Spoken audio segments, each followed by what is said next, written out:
wabarakatuh. Hai teman-teman, kali ini kita akan membahas tentang analisis data menurut Myers dan Habermas.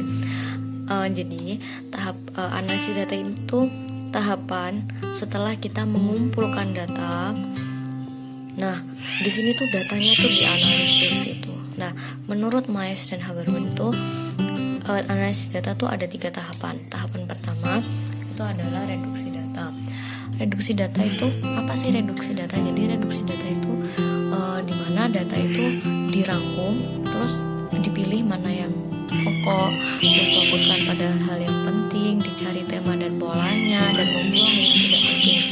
Jadi kita kan setelah mengumpulkan data tuh ada data A, B, C, D, E, F, G, H, I, J, K dan seterusnya. Nah, di reduksi data ini ternyata saat kita membaca data C itu sama kayak data A, data D sama kayak data G, data E sama kayak data B, jadi saling berkaitan. Nah, di reduksi data ini, data itu tuh dikelompokkan lagi.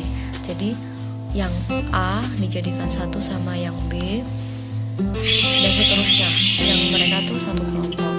Nah, disitu kan kita merangkum, datanya tuh dirangkum jadi satu, terus mencari mana yang nggak penting, dan yang nggak penting tuh yang dibuang, nggak usah dipakai gitu.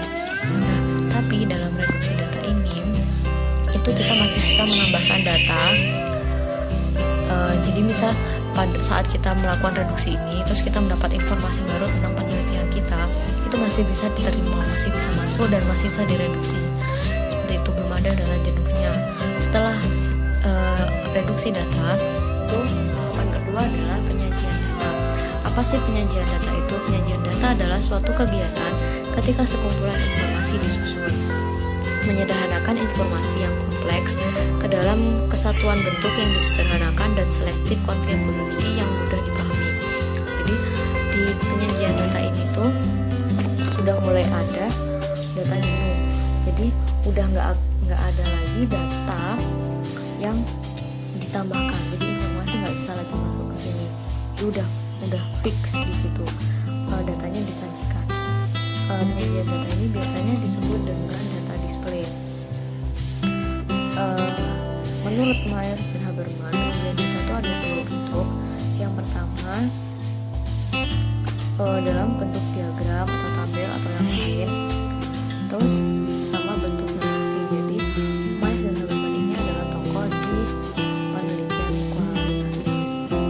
Jadi kualitatif kan lebih ke narasi ya. Nah, seperti itu. Jadi di sini tuh dimana data itu tuh dinarasikan di bentuk narasi itu.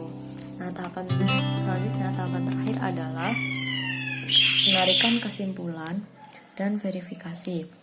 Apa sih penarikan kesimpulan dan verifikasi? Jadi penarikan kesimpulan setelah semua data itu terkumpul, sudah disajikan, sudah terkumpul, saatnya ditarik kesimpulan. Apa sih kesimpulan dari semua data itu?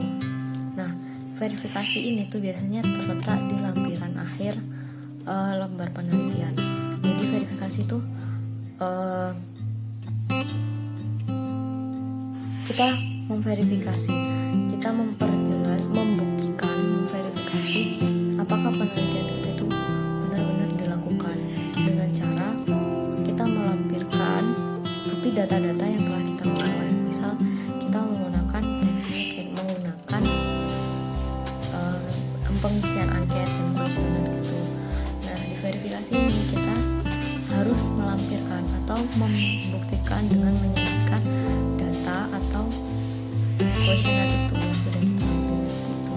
Jadi ini loh bukti kalau aku benar-benar melakukan penelitian itu, nggak hanya lihat-lihat gitu. Jadi benar-benar ada data konkretnya terus ditaruh di situ. Nah, biasanya analisis data menurut Myers dan Habermas itu bisa digambarkan seperti piramida seperti ini. Nah, tahapan pertama itu kan pengumpulan data.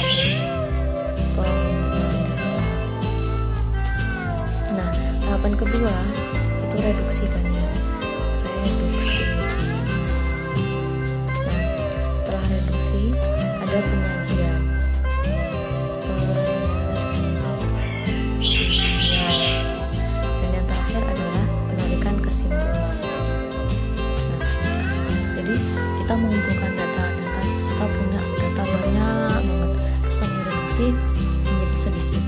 terus mulai masuk ke data display, lebih sedikit lagi, terus dikasih kesimpulan. Jadi diibaratkan seperti piramida seperti ini. Sekian pelajaran hari ini. Wassalamualaikum